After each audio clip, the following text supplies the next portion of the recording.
Assalamu alaikum, xayrlı akşamlar sayıgılı ATR telekanalının teleseyircileri Prime programmasına seyretesiniz. Studiyada sizler için men Gülsüm Halilova çalışam ve növbeteki bir saat bu studiyada yayınımızga koşulacak musafirlerle beraber biz daima sizlerge her daim olgаны gibi sonki aktual haberlerini anlatacakmız ve şubesiz Rusya-Ukraina cenkinin ketişatı hakkında ve bizlerge berilmesi gerek olgan devam etken bu halkara destek meselesini de kotaracakmız. Bugün her daim olgаны gibi yayınımızda 2 saat canlı yayınımız olacak ve biz musafirlerle beraberlikte sizlerge sonki haberlerini anlatacakmız. Ve elbette ki bu günleri bizlerini alakalandırgan, meraklandırgan haberler sırasında bu işgal etilgen Yarımada'da yüz bergen hadiselerdir ve hususan Ukrayna Silahlı Kuvvetlerinin anda yapkan mahsus operatsiyalar ve muvaffakiyetli bir şekilde yekünlenmelidir sayılı arkadaşlar.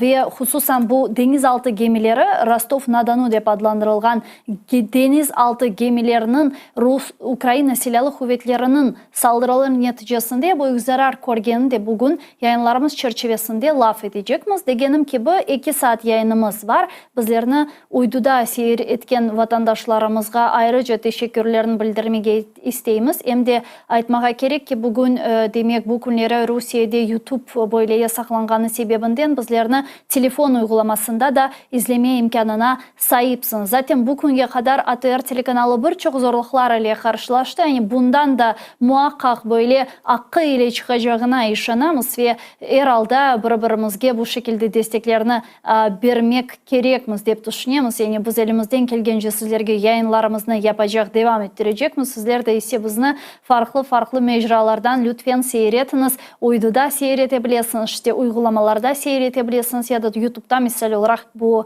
VPN'ni kullanıp bizlerini seyretme imkanına sahipsiniz. Saygılar arkadaşlar, biz elbette ki demek Kırım Tatar tilinde yayınlarımız devam edecek. İkinci yayınımız ana tilimizde olacak ama bu yayın Ukrayna tilinde olmalı ve men o sebepten Ukrayna tiline geçmege istеем. Вітаємо в ефірі телеканалу АТР. Ви дивитесь інформаційно-аналітичну програму Prime. Для вас працюю я, Гульсум Халілова, і протягом наступних 2 годин ми будемо говорити про перебіг російсько-української війни. Звичайно, будемо говорити про ситуацію на території тимчасово окупованого півострова Крим. І, звичайно, будемо говорити про міжнародну підтримку, про те, що відбувається зараз на міжнародній арені з приводу підтримки України, про те, що відбувається в Сполучених Штатах з президентськими виборами, бо це теж для нас важливо, а також будемо говорити про Близький Схід та і про те, що зараз там відбувається, і наскільки всі ті конфлікти, які відбуваються на Близькому Сході, і всі ці гарячі зараз точки,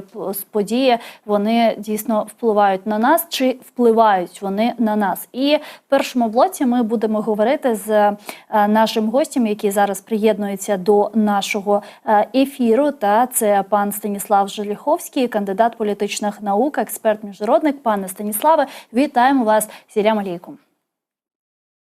Доброго дня. Доброго дня. Ну, я б хотіла почати з такого, знаєте, глобального запитання. Як зараз, наразі, ви оцінюєте міжнародну підтримку Україні? Чи можемо ми сказати, що ми вже виходимо з періоду стагнації і інтенсифікується підтримка і військова, і технічна, і фінансова Україні? Чи це, як каже багато експертів, можливо буде побачити лише після президентських виборів в США?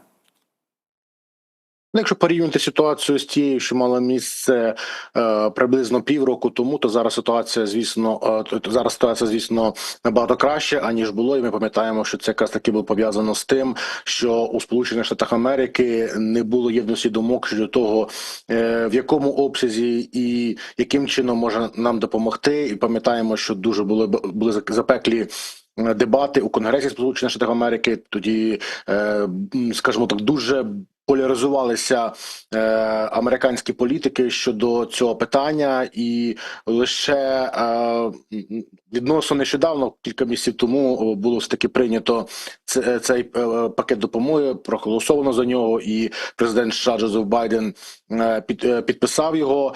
Бачимо, також є підтримка з боку наших європейських партнерів, і також надходить і фінансовий ресурс, і військова підтримка, і і інші типи для того, щоб дійсно Україна могла надалі ефективно боротися з російською агресією. І сподіваємося, що надалі ми лише отримуватимемо більше і більше. Хоча, звісно, тут зарано говорити про якийсь такий оптимізм. Зрозуміло, що зараз дуже багато країн, і якраз таки Сполучені Штати Америки, одні з них заклопотані своїми внутрішніми справами, і дуже маловірогідно, що за новий пакет допомоги буде проголосовано ще до листопадових виборів, і тому швидше за все ми можемо очікувати вже таку більш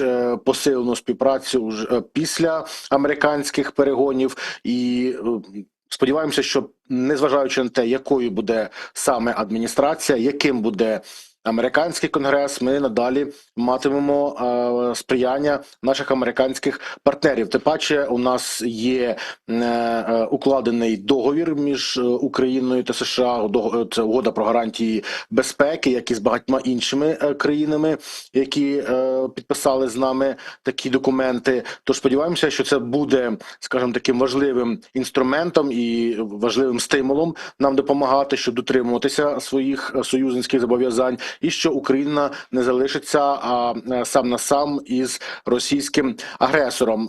Ну і, звісно, ми також сподіваємося, що наші союзники скажімо, докладатимуть чимало і політичних і дипломатичних зусиль, щоб, власне, підтримувати Україну в цій боротьбі, щоб не лише зброєю, а й усіма можливими іншими засобами, щоб Україна мала оцю сильну підтримку, щоб вона мала посилені позиції. Ну і, вочевидь, для нас це важливо, щоб ми надалі могли перемагати, адже саме від цього і від того, наскільки наші партнери готові йти з нами до кінця, залежатиме і наша спільна перемога. Ну, тобто ви сказали, що не залежно від того, хто стане наступним президентом Сполучених Штатів, ось ця підтримка, вона буде продовжена. Чи можемо ми дійсно бути впевненими в тому, що якщо, наприклад, прийде Трамп, то підтримка Україні продовжиться от в тому обсязі, яка була і де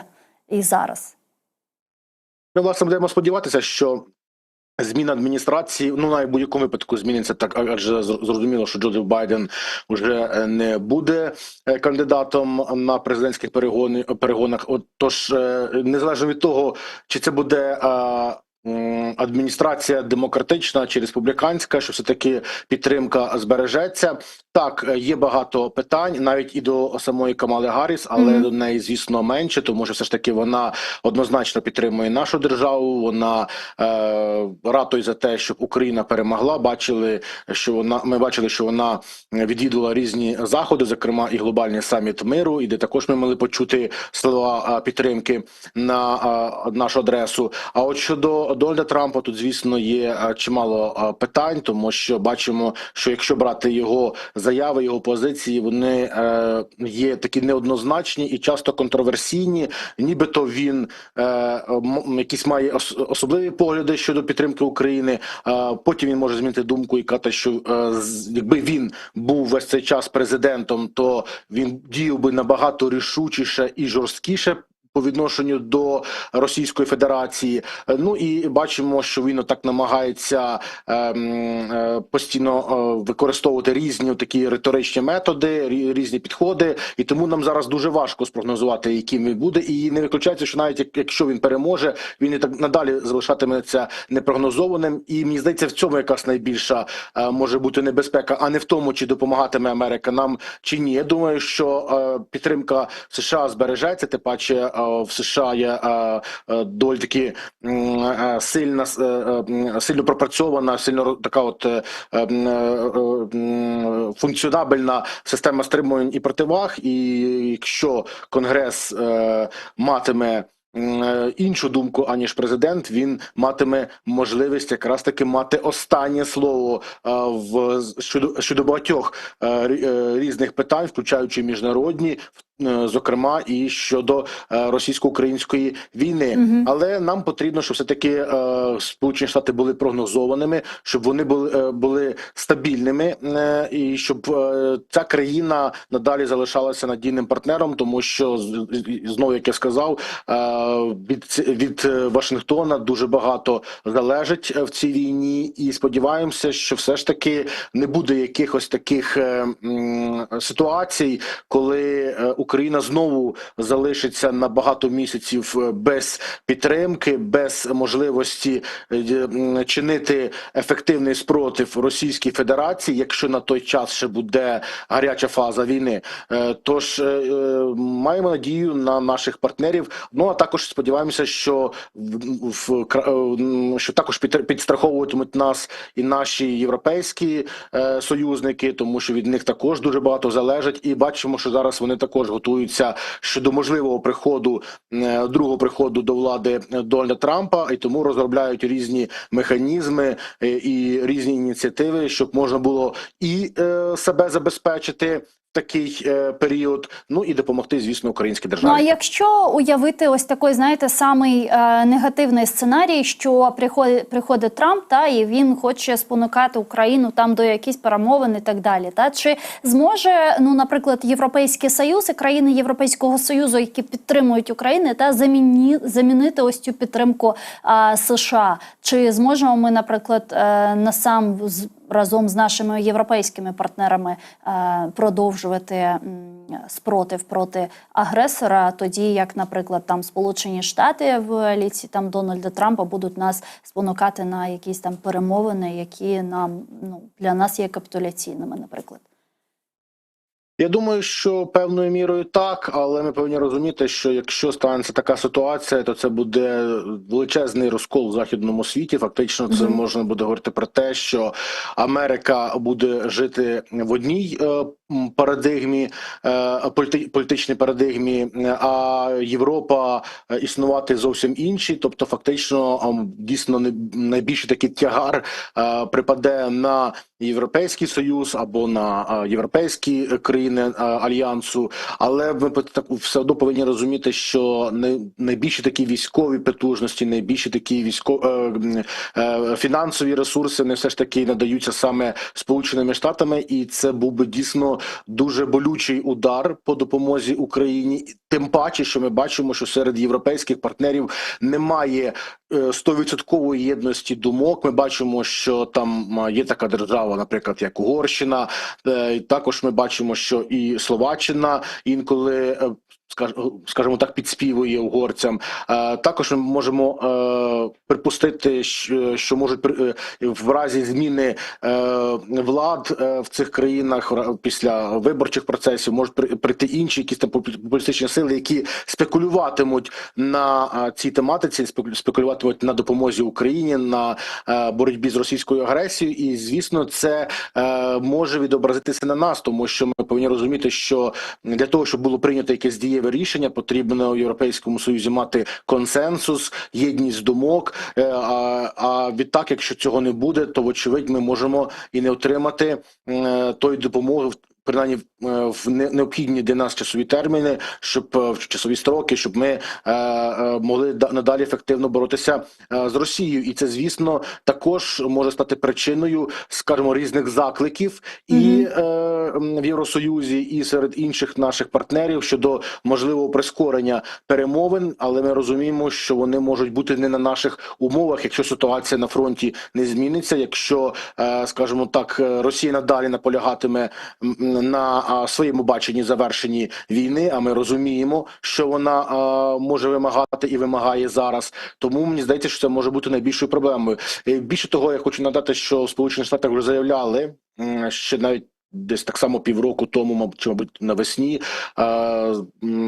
зокрема від адміністрації Байдена, що без допомоги Сполучених Штатів Америки Європа сама може не впоратися. Тому, розуміючи це, сподіваємося, що все ж таки ця країна залишиться надійним партнером. Тому українській дипломатії, українській владі, українському експертному середовищу і громадському сектору потрібно надалі ретельно працювати з цією державою, як і з будь-якою іншою, яка нам допомагає, заручатися підтримкою обох партій, обох штабів, тобто працювати з ними і відповідно сподіватися, що нічого екстраординарного для нас не відбудеться, попри те, хто б там не очолював Білий дім, чи який би не був, чи яка б не була конфігурація Конгресу США, ну тому що це, скажімо, запорука нашого виживання фактично, і нам важливо, щоб якраз таки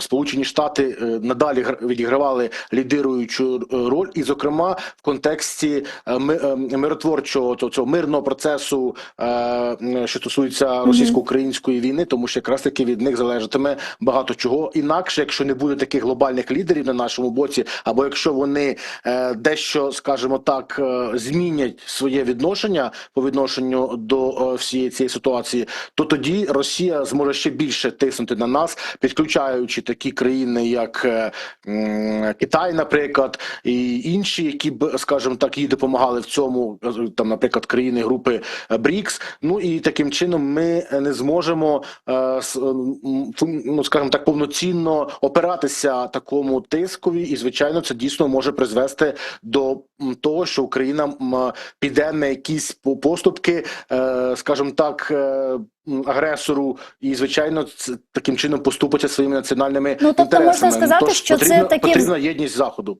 Тобто це такий, можна сказати, взаємна така підтримка, бо поки Україна чинить опір проти агресора, Україну будуть підтримувати і потрібно підтримувати. Я правильно розумію? Тобто це така взаємна підтримка з обох боків. А як ви думаєте, що може змотивувати наших західних партнерів на підштовхування України до так званих перемовин, про які останнім часом ми дуже багато чуємо, і з вуст там екс-прем'єр-міністра Великобританії Бориса Джонсона та інших представників західного істеблішменту? Ось яка тут може бути мотивація у наших західних партнерів?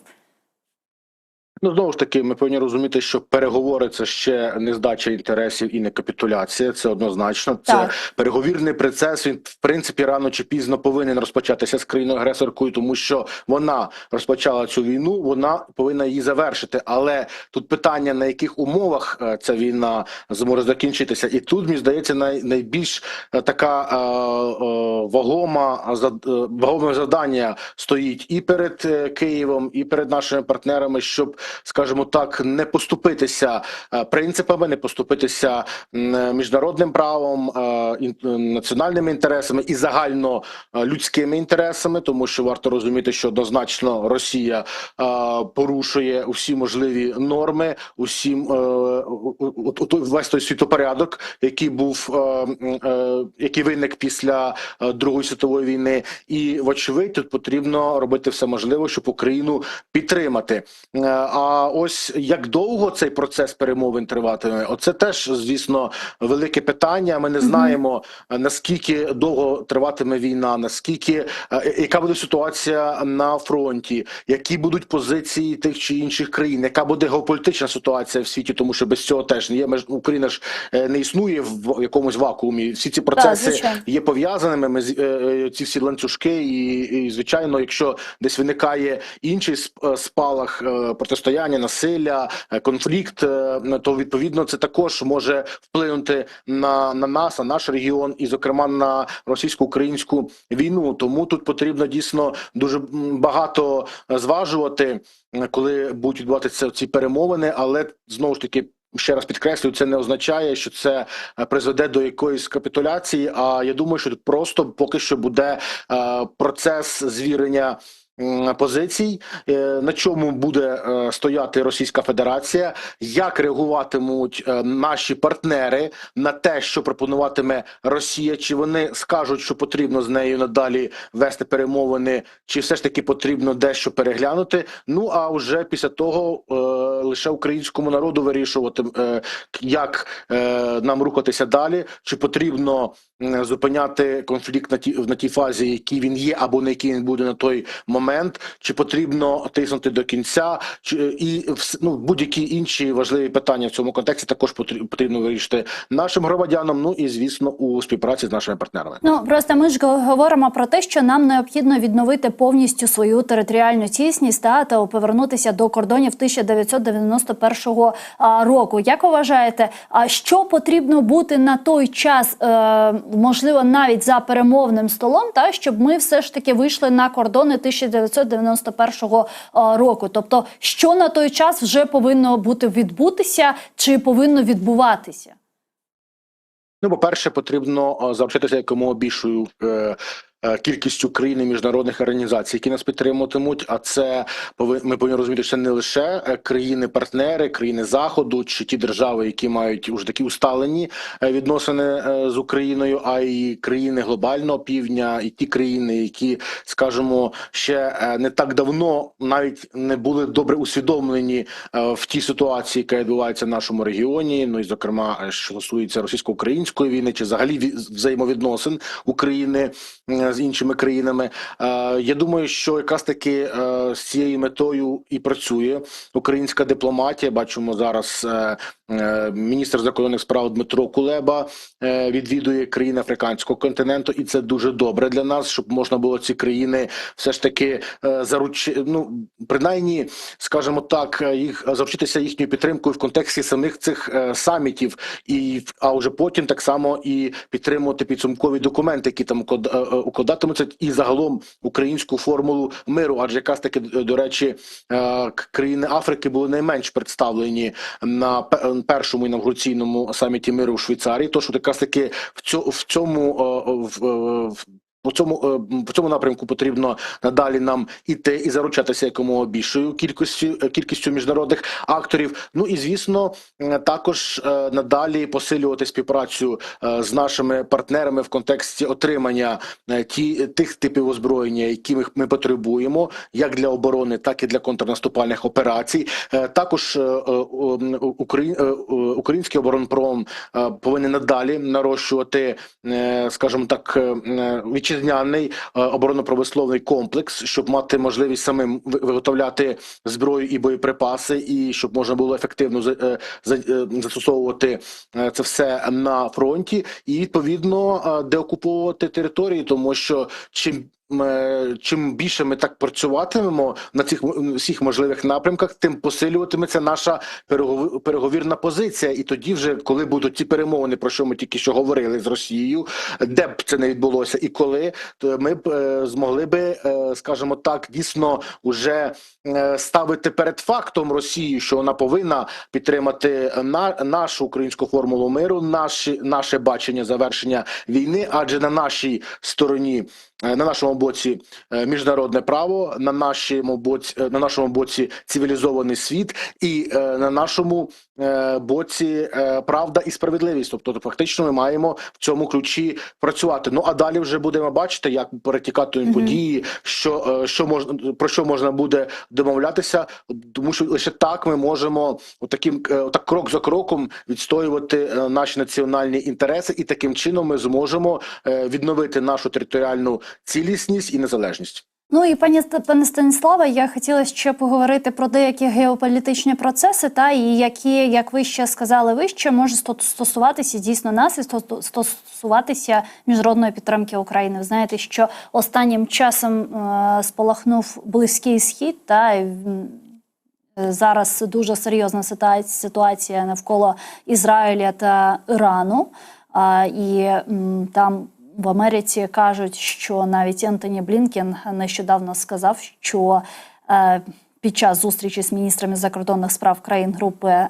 7 заявив, що іранська атака на Ізраїль може розпочатися вже у понеділок. При цьому США не мають інформації про точний час удару, який Тегеран розглядає як відплату за вбивство глави політичного крила руху Хамас Ісмаїла Ганії. І також сьогодні стало відомо, що Цахал повідомила про ліквідацію міністра економіки Хамас в секторі Газа Абеда Аль-Зарея. Як ви вважаєте, якось ці всі ці події на Близькому Сході впливають на російсько-українську війну? Чи впливають вони? Чи можемо ми говорити про те, що все ж таки все те, що відбувається зараз на Близькому Сході, вона якось стосується російсько-української війни і перебігу цієї війни?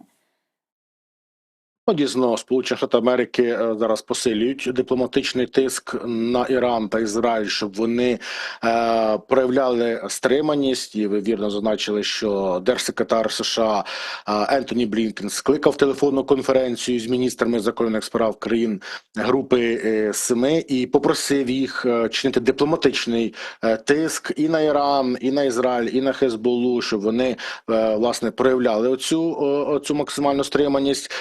І бачимо, що дійсно ситуація доволі таки неспокійна, і все більше країн закликають своїх громадян покинути регіон, і вже кілька авіакомпаній призупинили польоти до Бейрута та інших аеропортів регіону, включаючи Тель-Авів. Ну і бачимо, що дуже активно працює дипломатія в самому навіть регіоні. От до речі, зараз має відбутися запланована розмова президента США Джозефа Байдена з королем Йорданії Абдуллою II. І також вже відомо, що міністр закордонних справ Йорданії Айман Сафаді відвідав Тегеран, що, до речі, вперше майже за 10 років. Тобто зараз все робиться для того, щоб дійсно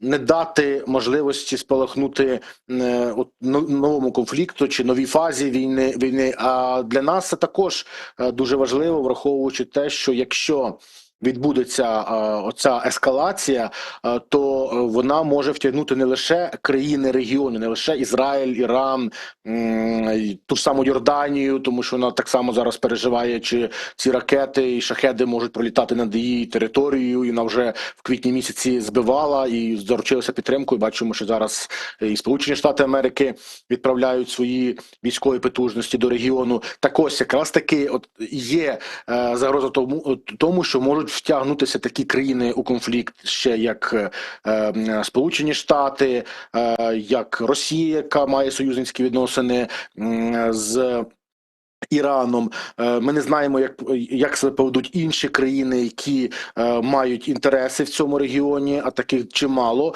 Тож, відповідно, це може і відволікти оцю увагу світової громадськості до нового витку конфлікту на Близькому Сході, так і може негативним чином вплинути і на миротворчий процес, про що ми тільки що говорили, якщо, власне, цей конфлікт ще більше поляризує сторони, і якщо там знову таки зіткнуться інтереси, наприклад, США та Ірану, чи США і Росії, чи кілька таких, ми можемо говорити, буде груп держав, то, вочевидь, вони не зможуть і домовитися щодо того, як надалі впроваджувати миротворчий процес щодо російсько-української війни, тому що бачимо, що також ще нещодавно сторони йшли до можливого підписання угоди, мається на увазі, між Ізраїлем та Палестиною, але зараз з великою вірогідністю це все може зірватися.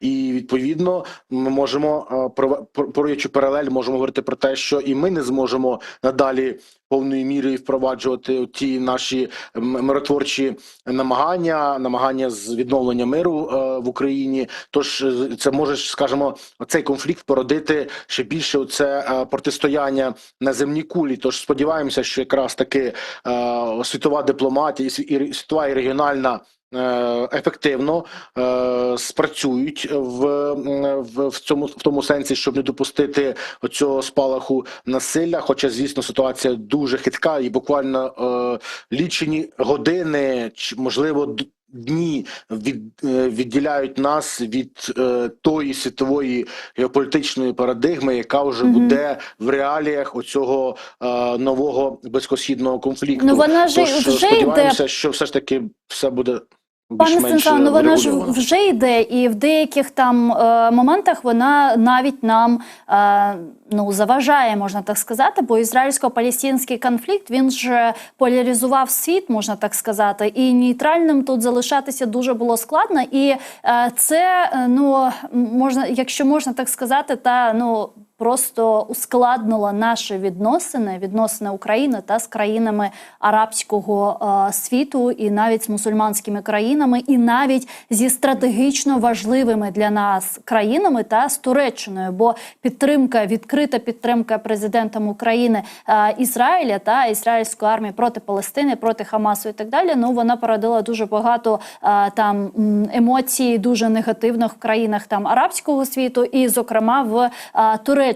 Як вам здається, чи не можемо ми в цих війнах та близькосходних війнах залишатися в нейтралітеті, таким чином не ускладнює свої відносини як з країнами арабського світу і країнами стратегічно важливими для нас, наприклад, як Туреччина, там Азербайджан та інше, но при цьому якось залишати свої відносини, дипломатичні відносини із Ізраїлем і з західним світом? Чи можемо ми ось так діяти в нейтралітеті, але з такою дипломатичною підтримкою і той та іншої сторони?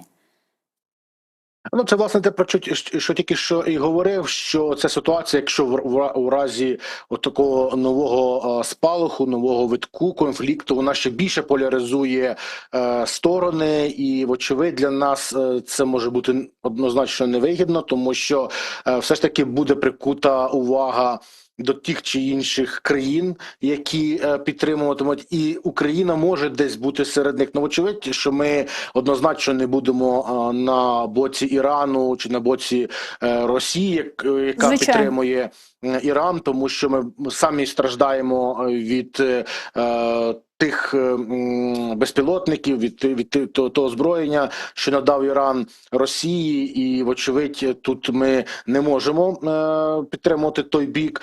Щодо Заходу, то це наші стратегічні партнери, країни, з якими ми підписуємо угоди про гарантії безпеки, і загалом ми маємо устремління доєднатися до Європейського Союзу та НАТО, тож, відповідно, ми не можемо піти проти своїх союзників. А щодо таких країн, як Туреччина, то я думаю, що тут вже ми надалі зберігатимемо той діалог, який він є, і, скажімо так, навряд чи ми будемо якось або виступати проти Анкари чи різко за. Я думаю, тут ми більш займемо нейтральну позицію, незважаючи на те, в яку позицію матиме у цьому конфлікті Туреччина, тому що ця країна для нас важлива, і вона важлива для західного світу, вона важлива і для світу Близького Сходу, і для багатьох інших, і щодо багатьох інших питань. Тому я думаю, що Україна буде вести збалансовану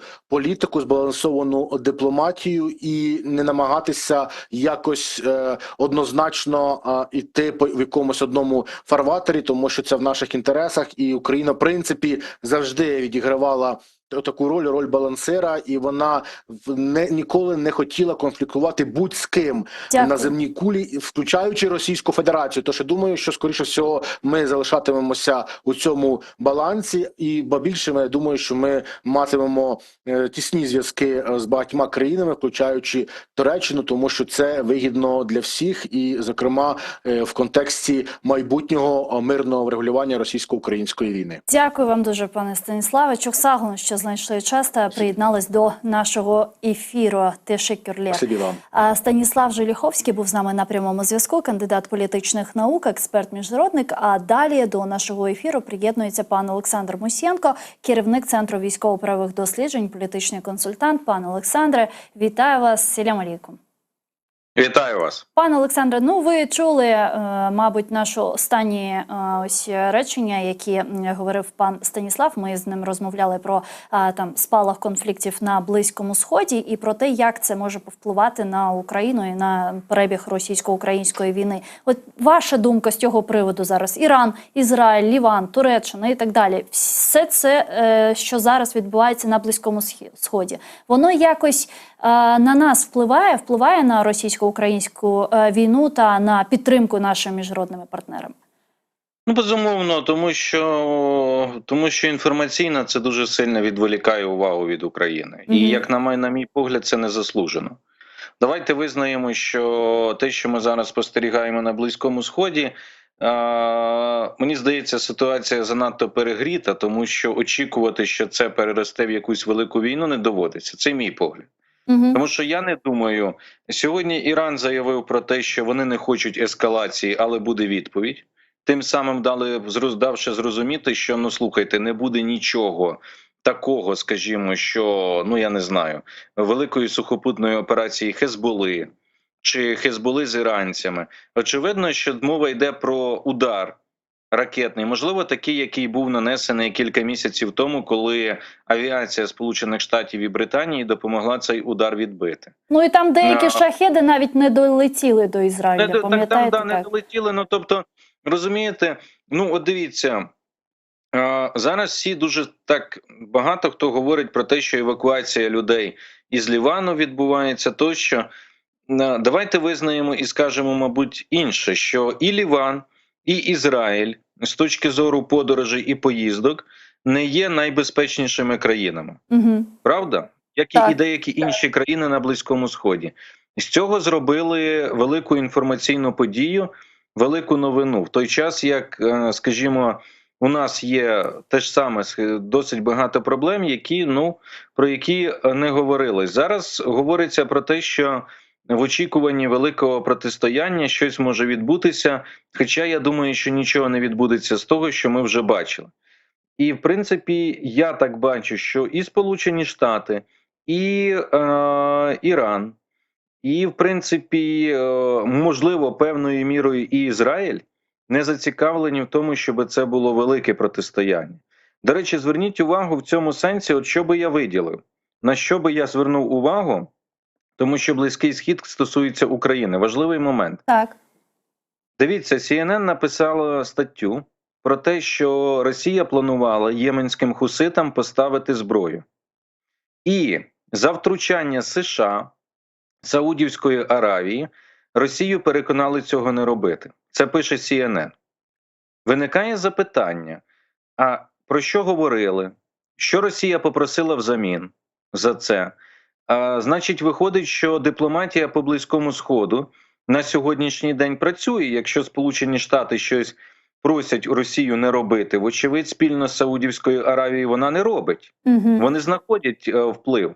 Я хочу нагадати, що президент України і українська влада зверталась неодноразово до Саудівської Аравії і дякували за їхній вклад в організації саміту миру і в посередництві при обміні полонених і багато інших хороших речей. Але як ми бачимо, що тут є ключ і до того, щоб бути, ну скажімо так, шукати аргументи для тиску на Росію. Но Сполучені Штати, от розумієте, що виникає питання, що відбуваються певні події, і Близький Схід тут індикатор, що США, виявляється, можуть перебувати в якомусь діалозі, нехай через Саудівську Аравію, через посередників, але з Росією. І Росія, судячи, якщо вірити публікації CNN, принаймні, іде на ці поступки. І тому, власне кажучи, ось це те, про що нам треба думати. Може, це залежить від регіону, пане Олександре? Ну, якщо мова йде про Близький Схід, окей, а якщо мова йде там про Східну Європу, то ні. А Східна Європа – обмін полоненими, в'язнями, який відбувся нещодавно. Так. Ви ж розумієте, що ми можемо сказати про те, що і я думав, що Путін це робить так, як жест, просто вернути, значить, вбивцю, продемонструвати, як він цементує систему, там і так далі в себе. Але ж разом з тим ми бачимо, що він віддав і відпустив опозицію на Захід, яка зараз там уже дає прес-конференції. І це ж так само пас адміністрації Байдена. Вочевидь, це посилює діючу адміністрацію, тому що американці сприймають це як виконання обіцянки президента Байдена, який обіцяв, що Гершковіча він поверне додому. А це зараз іде в актив Камалі Харріс. І ще один момент. Не так давно начальник головного управління розвідки Кирило Буданов давав інтерв'ю для НВ, здається. І він сказав про те, що у Росії з'явився міністр Білоусов, от міністр оборони, якого називають так званим западником. Який там може вести переговори, його в так званих російських елітах називають западник. У нього така репутація. Я це чув від пана Буданова. І от тепер дивіться, яка ситуація. Білоусов двічі поспілкувався з Ллойдом Остіном, відомо, по телефону.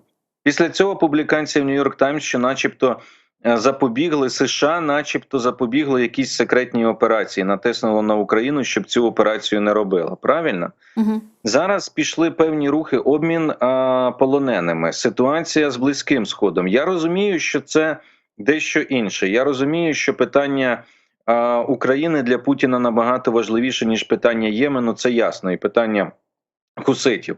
Але разом з тим, це індикатор, що Росія формально бере участь в розрядці ситуації і в деескалації ситуації в регіоні, якщо вони не постачають зброю. Тобто, якщо вони, я думаю, що Путін зараз шукає, і в цьому всьому, зверніть увагу, нема Китаю. Так. І немає Китаю в жодних випадках. Чому? Тому що, як мені здається, Путін зараз шукає шляхи, яким чином поступово дистанціюватись від Китаю. Він уже орієнтується на наступні президентські вибори в США, і він шукає шляхи, яким чином переконати тих, хто буде, незалежно від того, республіканці, демократи, немає значення, але переконати їх, що Росія може бути використана в майбутньому як там, скажімо, простір для стримування Китаю і так далі, і що з Росією взагалі можна говорити, і що Путін там готовий до якихось домовленостей і тому подібне, щоб дистанціюватися від Китаю. Ну, питання в тому, чи дасть Китай їм це зробити. Угу. У мене є великі сумніви, якщо чесно. Але в будь-якому разі я бачу певні тенденції. І другий момент. Розумієте, ситуація на Близькому Сході для нас ще чим показова? Тим, що ізраїльський прем'єр дуже, скажімо так, негативно злітав до Сполучених Штатів. Угу. Я це назвав навіть самотністю Нетаньяху. Тому що він звідти повертався, коли йому фактично відмовили в підтримці операції в Газі і діючий президент Байден, і кандидат в президенти Дональд Трамп, і кандидатка в президенти Камала Харріс. Фактично всі сказали про те, що потрібно шукати якогось діалогу, і потім ще з'явилась публікація про те, що Байден говорив так само Нетаньяху, що ми не дамо вам зброю, якщо ви не будете там грати на деескалацію. Угу. І що це свідчить? Це все свідчить, що всі сторони зараз, можливо, навіть і Росія, як би це парадоксально не звучало, шукають деескалації в регіоні. Ну, я думаю, що це пов'язано ще й зі змінами в Ірані. Ви знаєте, я не дотримуюсь тієї точки зору, що Пазашкіан, який там прийшов до влади, він буде проводити виключно якусь радикальну політику, і він виключно буде проводити політику в дусі смерть Америці, смерть Ізраїлю. Угу. Я думаю, що там ідуть зараз пошуки так само виходу на Захід, і тому просто йому нічого не залишалося. Ну, слухайте, на його території вбили гостя, якого він мав захистити, правда? Вбили голову політбюро Хамасу. Ну, як він може виглядати? Звичайно, він має вийти і сказати, що треба чимось відповідати. Плюс там духовний лідер і так далі. Але я не думаю, що зараз ось та увага прискіплива, яка є, вона виправдана з тієї точки зору, що всі начебто чекають от великої війни, а мені здається, що великої війни як такої не буде. Буде те, що вже ми бачили, максимум, можливо, там якийсь спалах незначної ескалації і все. Ну, а якщо зараз ми бачимо тенденцію, що Путін там шукає точки дотику співпраці з там Америкою та з іншими там країнами Західного світу і так далі. Тобто, який його план? Ну, як мінімум, щодо України, та? Ну, тобто, це зараз якось перейти на рівень перемовин і залишити статус-кво вже на окупованих територіях і почати розмовляти, чи ні? Я думаю, що він хоче, ну, тобто, він хоче пролавирувати між Сполученими Штатами і Китаєм. Угу. А з точки зору пошуку якогось ось того плану, який би і влаштував Китай, і влаштовував би Сполучені Штати. От я думаю, що приблизно так. Тому що якщо ми подивимося глобально на ситуацію на фронті, зараз видно, що там все піддано політичній доцільності. Тобто там все йде під диктат політичних вказівок Путіна, який, як видно, готовий покласти боєздатність своєї армії, тільки б досягти якихось цілей зараз на фронті, саме зараз. І чому він це хоче зробити? Тому що користається моментом, тому що думає, що до осені критично важливо забезпечити певну позицію, тому що, я думаю, він доходить до того, і розуміння є, що на якийсь момент пауза просто буде неминуча і потрібна, оскільки російська армія далі не зможе просуватись і не зможе наступати. Просто без пауз. І що тоді? Тоді включається фактор про те, що треба припиняти вогонь, як думає Росія, і входити, як вони вважають, щось на зразок нового мінського процесу, але його не буде. Тому що, дивіться, Китай, США, інші країни, і там зовсім по-іншому підходять. І Китай розглядає ситуацію з точки зору того, що потрібні гаранти, тільки справжні гаранти. І він готовий одним із гарантів виступати. І це вже зовсім інша ситуація. А Путін хоче, його що цікавить? Путіна цікавить зафіксувати певний статус-кво, зафіксувати паралель, так звану, як було у війні Корей, і поділ, так як було Північної і Південної Кореї. І далі, аби Україні завадити, зробити все внутрішньо, зовнішньо, аби Україна не вступала в НАТО або не утворювала оборонно-безпекові альянси і союзи. Ось що він хоче, тому що він вважає, що пройде кілька років, знову ж таки можна буде продовжувати цю агресію і поновлювати ведення бойових дій. І він думає, я практично впевнений, що Путін думає, що Україну в НАТО не візьмуть. І тому він настільки може виглядати впевненим, як комусь здається. А він помиляється, на вашу думку, наразі? Я думаю, що так. Я думаю, що так, тому що позиція Угорщини, Словаччини – це зрозуміло. Але, ну, давайте подивимося. Хіба надзвичайно гладко відбувся вступ Швеції і Фінляндії? Ну, теж були питання, які вдалося згладити, порозумітися з Туреччиною по окремих питаннях. Законодавство змінювала Швеція. Ну, але, зрештою, все, вони вступили, тому я думаю, що і тут, просто що шлях може дещо бути інший. Але от чому Путін думає так? Знаєте чому? Тому що він думає, що Захід нерішучий. От коли Захід не демонструє належної рішучості, коли нам не дають право вдарити атакамсом по російським аеродромам на російській території чи щось подібне, тоді Путіна це, звичайно, що надихає, заохочує, і він думає, що Захід слабкий.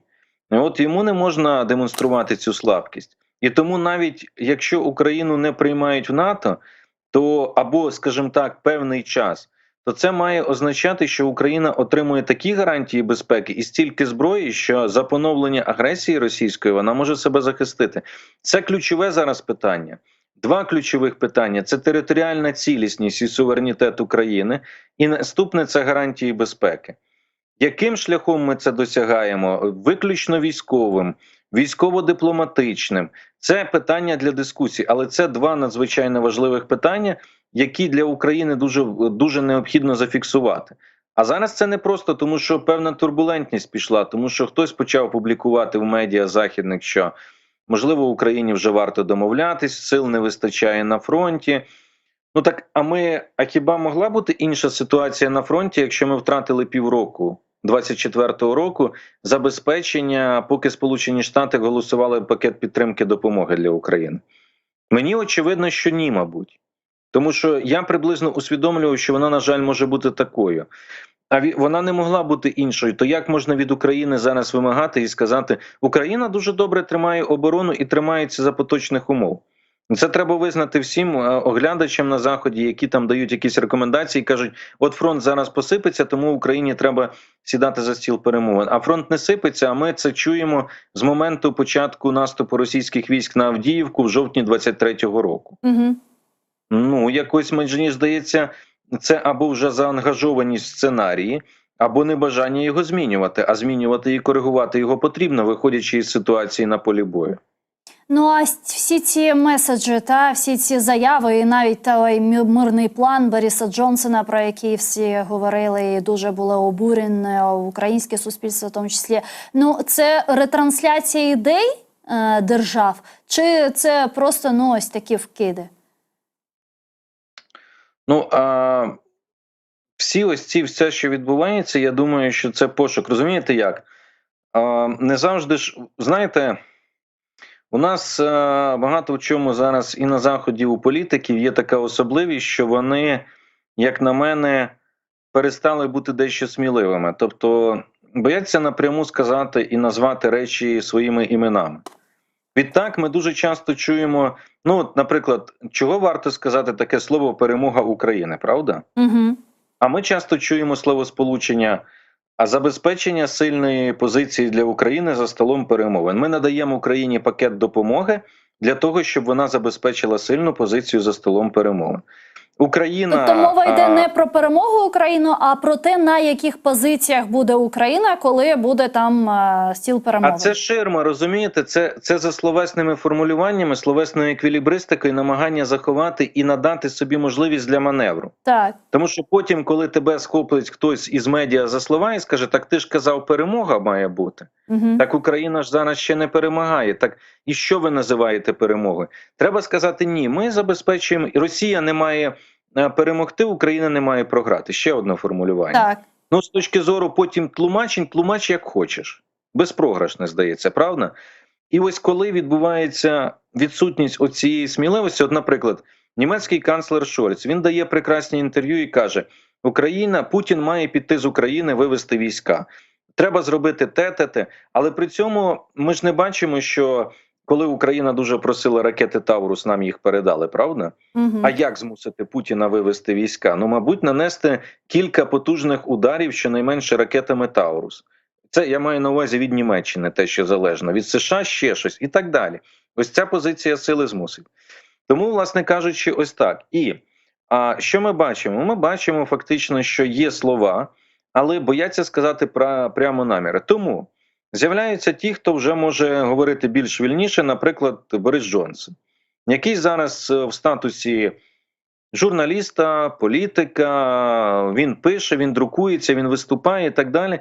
І він просто пише свої роздуми. Да?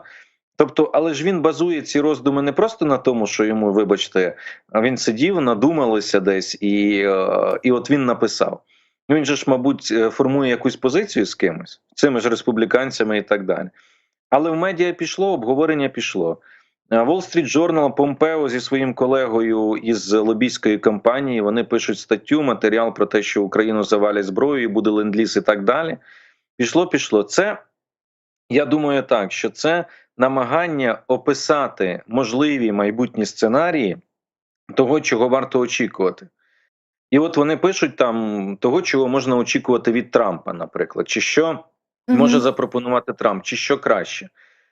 І, ну, принаймні, ми це чуємо, обговорюємо. Мене дивує, що досі немає якоїсь сформульованої позиції чіткої від демократів, від Камали Харріс, хоча вона вже кандидатка офіційного президента. Так.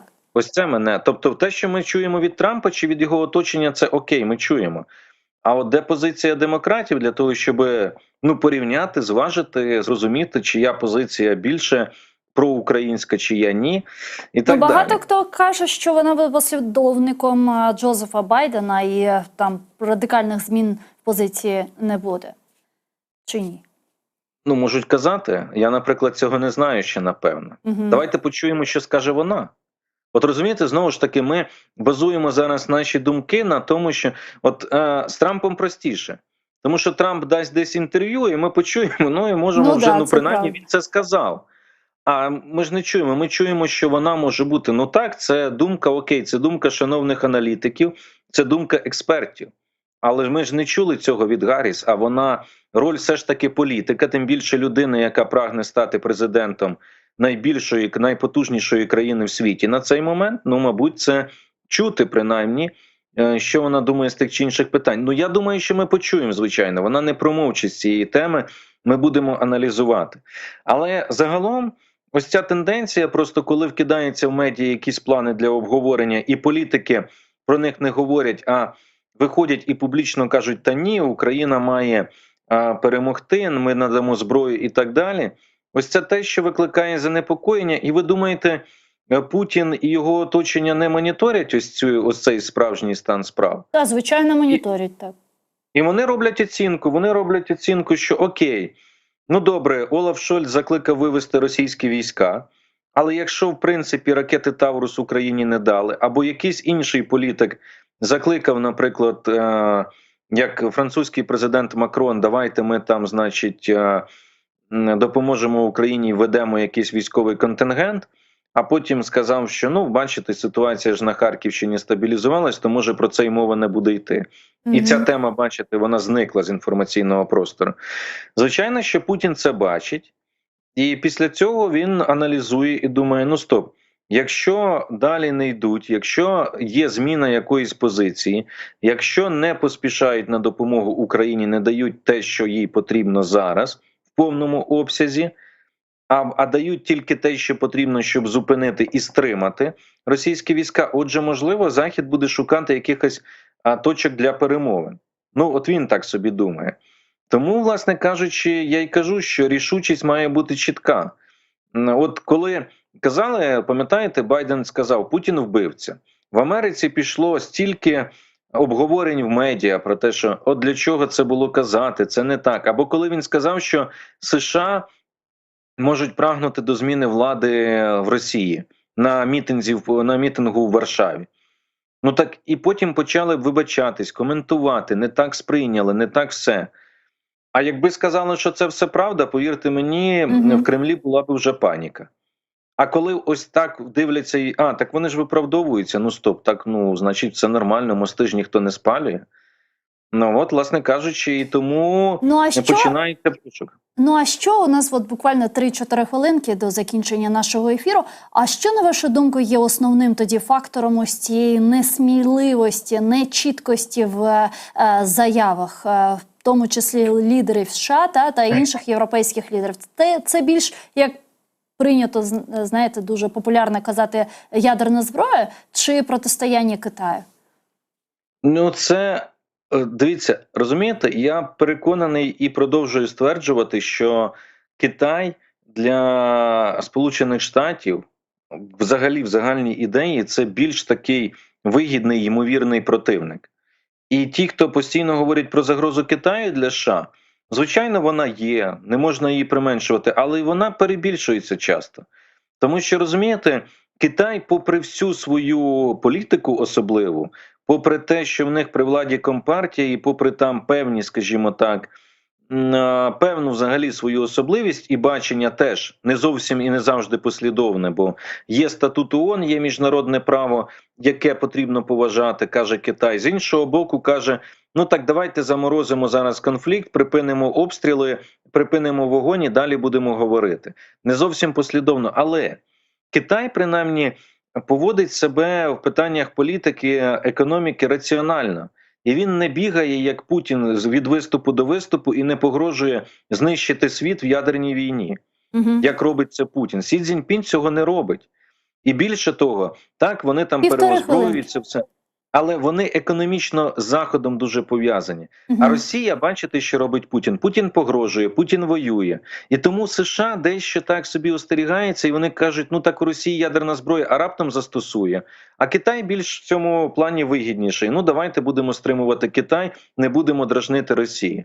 Але в будь-якому випадку це не вирішення проблеми, це її відкладання. А її треба вирішувати. Ось в чому питання. Сподіваюся, що зараз політики, можливо, зі зміною адміністрації будуть ті, які дійсно будуть налаштовані на те, щоб її вирішувати, а не просто приглушити і відкладати потім. Дякую вам дуже, пане Олександре. Çok sağ olun, що знайшли час та приєднались до нашого ефіру. Зустрінемось в інших програмах телеканалу АТР. Teşekkürler. Олександр Мусієнко був з нами на прямому зв'язку, керівник Центру військово-правових досліджень, політичний консультант. А я з вами не прощаюсь. У нас невеличка перерва на інформативну програму «Заман». Далі ми продовжимо інформаційно-аналітичну програму «Прайм» і продовжимо ми вже кримсько-татарською мовою. Гостем нашої студії буде перший заступник голови Меджлісу кримсько-татарського народу Наріман Джелял. Тому не переключайтеся, залишайтесь першим кримсько-татарським телеканалом АТР. Та, будь ласка, не забувайте підписуватись на наш YouTube канал. Це дуже для нас важливо. Та ставити лайки. Sevgili arkadaşlar, ATR телеканалы o'zining yayınına devam etmekte. Biz elimizden kelgancha sizlarga erkin canlı yayınlar çerçevesinde Rusya Ukraina jenginin ketishati haqida aytamiz, tarif etamiz ve analizler yapamiz. Ushbu şimdi yayınımızga qo'shilgan analitikimiz ve ekspertning beraberlikda biz demek Yakın Şarkta, Orta Şarkta yüz bergen hadiselerinin nasıl derecede Ukraynaga tesir etkeni meselelerini ve aynı zamanda bu sözde müzakereler meselesini müzakere ettik ve korunuşka Koreya bir taraftan dünya Ukraynaga yeterli derecede beklegenimiz gibi yani silah vermese de ama aynı zamanda destekini devam ettiriyor. Ukrayna'nın bu cenkini yenmemesi, yani toxtamaması ama aynı zamanda da Rusya'nın kazanmaması için. Atayırlı olunuz, görüşkence.